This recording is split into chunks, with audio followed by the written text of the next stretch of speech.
Tang ina mo? Bakit mo pinatay yung hotspot? Tang ina mo, makiki-hotspot ka na nga lang, mag-ML ka pa?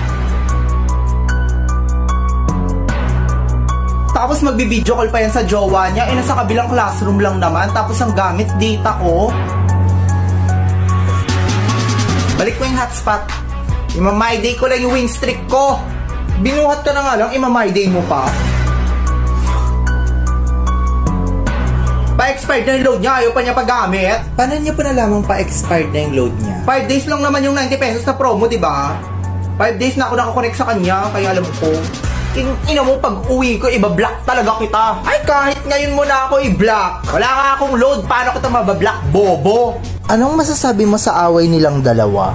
Actually po, hindi ko po sila magets. Bakit po sila nagdi-data? Hindi ba sila napasahan sa GC namin ng password ng wifi ng faculty? Panakaw kasi namin ginagamit yun eh.